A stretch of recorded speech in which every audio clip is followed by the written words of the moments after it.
क्या हिंदू बीफ खा सकता है?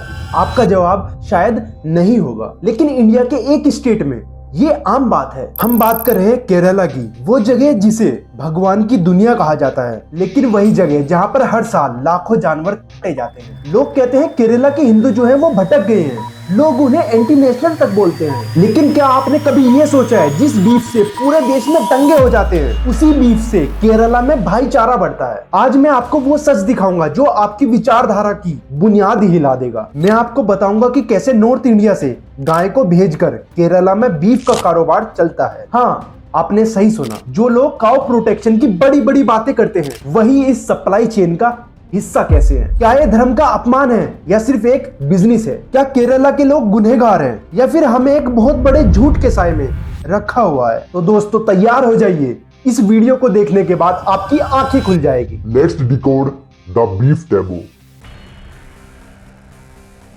अक्सर आपने देखा होगा कि नॉर्थ इंडिया में और सेंट्रल इंडिया में गाय को माता माना जाता है और इन क्षेत्रों में बीफ खाना निषेध है। लेकिन जब आप केरला पहुंचते हो तो वहां पर एकदम तस्वीर बिल्कुल बदल जाती है। वहां के रेस्टोरेंट में परोठा एंड बीफ एक नेशनल डिश की तरह एंजॉय किया जाता है। वहां पर हिंदू हो, मुसलमान हो या फिर क्रिश्चियन हो, सब लोग एक साथ बैठकर बीफ को खाते हैं। हम सबसे पहले बात करते हैं हिस्ट्री की। बहुत से लोग ये भी सोचते हैं कि केरला में बीफ खाना इसलिए शुरू हुआ क्योंकि वहां पर क्रिश्चियन और मुस्लिम्स हैं। लेकिन अगर हम अपने पुराने ग्रंथ जैसे कि संगम लिटरेचर, जो कि लगभग 2000 साल पुराना है, तो अगर हम देखें तो वहां पर मीट खाने के काफी जिक्र मिलते हैं। उस वक्त के वॉरियर्स और ट्राइबल लोग हर तरह का मांस खाते थे। लेकिन वहां पर एक ट्विस्ट है। मेडिवल पीरियड में जब केरला में नंबूथिरी ब्राह्मण्स का असर पड़ा तो वहां भी काउ प्रोटेक्शन के कड़े नियम आए। जोमोरिन के वक्त तो गाय को मारना एक बड़ा जुर्म माना जाता था। काफी सारे चाइनीज और पर्शियन ट्रेवलर ने भी ये चीजें मानी थी कि उस समय काउ स्लॉटर पर काफी पाबंदियां थी। तो फिर ये बदलाव कैसे आया? इसके 3 बड़े रीजन है दोस्तों। पहला है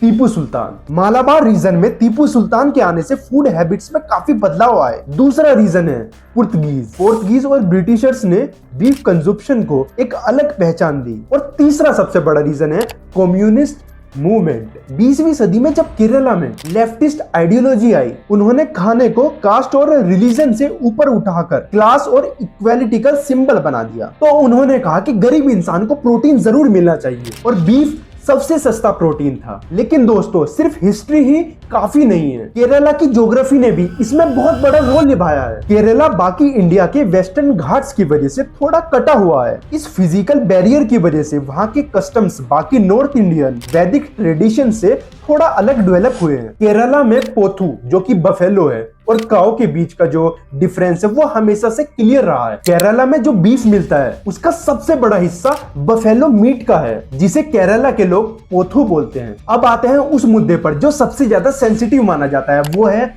धर्म। इंडिया के बाकी हिस्सों में बीफ को सिर्फ मुस्लिम धर्म से जोड़कर देखा जाता है, लेकिन केरला की कहानी बिल्कुल अलग है दोस्तों। यहाँ की डेमोग्राफी अगर आप देखें तो लगभग 54% हिंदूज हैं, 26% मुस्लिम्स हैं और 18 से 19% क्रिश्चियंस हैं। लेकिन दोस्तों यहाँ पर सबसे बड़ा चमत्कार पता है क्या है? यहाँ पर बीफ सिर्फ मुस्लिम की डाइट का हिस्सा नहीं है, बल्कि क्रिश्चियन की डाइट का भी हिस्सा है। और क्रिश्चियन के तो किचन का ये मेन फूड है। उनके हर त्योहार, हर शादी में बीफ जरूर होता है। तो अब आप लोग ये कहोगे कि ठीक है, मुस्लिम खाते हैं, क्रिश्चियन खाते हैं, पर हिंदूज का क्या? तो दोस्तों यही केरला की सबसे बड़ी बात है। केरला के एक बहुत बड़े हिस्से में हिंदू भी बीफ खाते हैं, खासकर बफेलो मीट। क्यों? क्योंकि इसके पीछे है केरला का कास्ट स्ट्रक्चर और वहाँ की सोशल मूवमेंट। 20वीं सेंचुरी की शुरुआत में केरला में बहुत बड़ा सोशल रिवॉल्यूशन आया। श्री नारायण गुरु और उनके जैसे कई सोशल रिफॉर्मर्स ने कास्ट सिस्टम के खिलाफ जंग छेड़ दी। नॉर्थ इंडिया में जहां पर अपर कास्ट की हैबिट्स को तेजी से कॉपी करने का ट्रेंड शुरू हुआ, वहीं केरला की लोअर कास्ट ने अपनी आइडेंटिटी को और अपने फूड को छुपाने की बजाय सबके सामने रिवील कर दिया। जावा और दलित जैसे कम्युनिटीज जो पहले से ही मीट कंज्यूम करते थे, उन्होंने इसे अपने कल्चर का हिस्सा माना। उनके लिए बीफ खाना सिर्फ भूख नहीं माना जाता, बल्कि एक तरह का पॉलिटिकल स्टेटमेंट था कि हम किसी अपर कास्ट की डाइटरी रूल्स को फॉलो करने के लिए मजबूर नहीं है। यहाँ पर दोस्तों हमें एक बात और समझनी होगी कि केरला में काऊ और बफेलो के बीच का जो इमोशनल कनेक्शन है, जो कि अक्सर नॉर्थ इंडिया में देखा जाता है वो केरला में बिल्कुल भी नहीं है। नॉर्थ इंडिया में गाय को माता माना जाता है, लेकिन केरला में ऐसा बिल्कुल भी नहीं है। केरला में सिर्फ गाय को एनिमल माना जाता है। आज के समय में आप केरला के किसी भी टोडी शॉप में चले जाइए, वहां पर आप देखेंगे कि हिंदू, मुस्लिम और क्रिश्चियन एक साथ बैठकर बीफ फ्राई खा रहे हैं, वो भी एक प्लेट से। केरला में बीफ ने धार्मिक बाउंड्रीज को तोड़कर एक सेक्युलर फूड की जगह ले ली। केरला के ज्यादातर रेस्टोरेंट के मेन्यू में जो बीफ है वो एक नॉर्मल आइटम की तरह रहता है,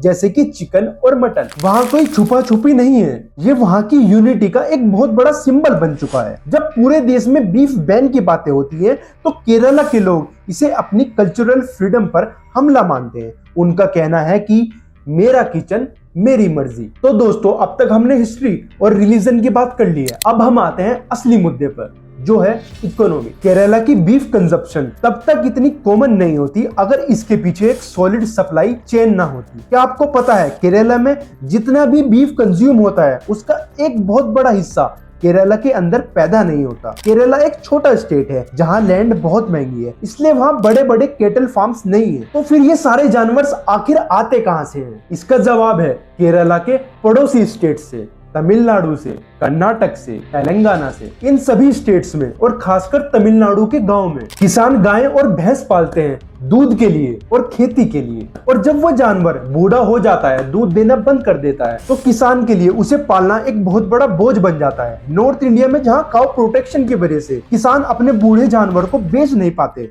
उन्हें सड़कों पर छोड़ देते हैं, वहीं साउथ इंडिया में एक सिस्टम सेट है। ये किसान अपने बूढ़े जानवर को केरला के व्यापारियों को बेच देते हैं। केरला में स्लॉटरिंग लीगल है और वहाँ एक ऑर्गेनाइज्ड मार्केट है। इससे किसान को थोड़ा पैसा मिल जाता है और केरला को सस्ता मीट मिल जाता है। अब बात कर लेते हैं न्यूट्रिशन की। केरला में बीफ को गरीब आदमी का प्रोटीन बोला जाता है, तो इसके पीछे सिंपल मैथ है। तो दोस्तों, अगर आप केरला के किसी भी मार्केट में जाएंगे तो वहां पर मटन का रेट 80 से 1000 पर केजी होता है, चिकन का रेट 200 से 250 के आसपास होता है, लेकिन बीफ का अक्सर बफेलो मीट उसका रेट 300 से 400 के आसपास होता है। तो एक मजदूर या फिर एक आम आदमी के लिए बीफ सबसे सस्ता तरीका है प्रोटीन लेने का। केरला की हैवी फिजिकल लेबर वाली पॉपुलेशन जैसे कि कंस्ट्रक्शन वर्कर, फार्मर्स और फिशरमैन, उनके लिए बीफ एक हाई एनर्जी फूड है जो उन्हें दिन भर काम करने की ताकत देता है। केरला के काफी हिंदूज यही बात बोलते हैं कि हमें बीफ और परोटा खाने से काफी सेटिस्फेक्शन मिलता है। लेकिन दोस्तों, 21वीं सदी में बीफ सिर्फ एक फूड नहीं रहा, वो एक पॉलिटिकल आइडेंटिटी बन चुका है। जब नॉर्थ इंडिया में बीफ बैन किया गया, तब साउथ इंडिया में बीफ फेस्टिवल मनाए गए। आखिर ऐसा क्यों हुआ? क्या किसी को चिढ़ाने के लिए था ये सब, या इसके पीछे कोई गहरी वजह थी? आपने देखा होगा बीफ बैन को लेकर नॉर्थ इंडिया में काफी सख्त कदम उठाए गए हैं अभी पिछले कुछ सालों से, लेकिन केरला ने उसका एक अलग ही तरह से जवाब दिया। केरला के कॉलेजेस, यूनियंस और पॉलिटिकल पार्टीज ने बीफ फेस्टिवल्स ऑर्गेनाइज किए। तो दोस्तों, क्या सिर्फ ये किसी को चिढ़ाने के लिए था? नहीं दोस्तों, इसके पीछे एक पॉलिटिकल फिलॉसफी छुपी हुई है। केरला में जो लेफ्ट और कांग्रेस की पॉलिटिक्स है वो हमेशा से स्टेट ऑटोनॉमी और इंडिविजुअल फ्रीडम की बातें करती है। जब सेंट्रल गवर्नमेंट ने कैटल स्लॉटर पर रेस्ट्रिक्शन लगाने की कोशिश की तो केरला के लोगों ने इसे अपनी फूड हैबिट्स पर एक भारी हमला समझा। तो वहां के लोगों का लॉजिक सिंपल था, हमें क्या खाना है ये दिल्ली तय नहीं करेगी। केरला में बीफ खाना उनकी मलयाली आइडेंटिटी का एक हिस्सा बन चुका है, चाहे वो हिंदू हो या फिर मुसलमान या फिर क्रिश्चियन। जब बात बीफ पर आती है तो सभी लोग मलयाली बन जाते हैं। वहां के बड़े बड़े पॉलिटिशियंस, चाहे वो किसी भी पार्टी से, जब बीफ बैन की बात आती है तो सभी बीफ बैन के खिलाफ बोलते हैं। आज के डिजिटल जमाने में बीफ केरला के लिए एक सॉफ्ट पावर बन चुका है, लेकिन यहाँ पर एक गलतफहमी जरूर दूर करनी होगी। बहुत से लोग ये सोचते हैं कि केरला में जानबूझकर गाय को मारा जाता है, लेकिन सच तो ये है कि केरला में 80% से ज्यादा जो बीफ होता है वो भैंस का होता है, ना कि गाय का। केरला के स्लॉटर हाउस में बड़े सख्त नियम है, वहाँ हर जानवर का मेडिकल चेकअप होता है और सिर्फ वही जानवर अलाउ होते हैं जो खेती या दूध के लायक नहीं रहे। केरला के लोग गाय की इज्जत करते हैं, लेकिन वो इसे फूड साइंस और इकोनॉमिक रियलिटी से अलग करके देखते हैं। उनके लिए एक बूढ़ा जानवर जो किसान पर बोझ है, उसे सिस्टम के हिसाब से यूटिलाइज करना ही समझदारी है। तो दोस्तों, हमने हिस्ट्री की बात करी, ज्योग्राफी की बात करी और हमने आइडेंटिटी की बात करी। अब बातें करते हैं कि आखिर आगे क्या होगा। केरला आज पूरी इंडिया के लिए केस स्टडी बन चुका है। तो दोस्तों, बीफ जो है वो साउथ का एक ट्रेडिशनल फूड बन चुका है और बीफ खाने के लिए लोग दुनिया भर से केरला विजिट करते हैं। इससे केरला का टूरिज्म भी काफी बढ़ रहा है। जैसे इटली का पास्ता फेमस है, वैसे ही केरला का बीफ भी सबसे ज्यादा फेमस है। तो दोस्तों, ये बातें मैं सिर्फ आप पर छोड़ता हूँ कि आखिर आप लोग क्या सोचते हो इस बारे में, क्योंकि सबके ट्रेडिशंस अलग है, सबके कल्चर अलग है, सबकी सोच भी अलग है, सबके अलग अलग नियम है। तो आप लोग क्या सोचते हो इस बारे में, मुझे जरूर बताना।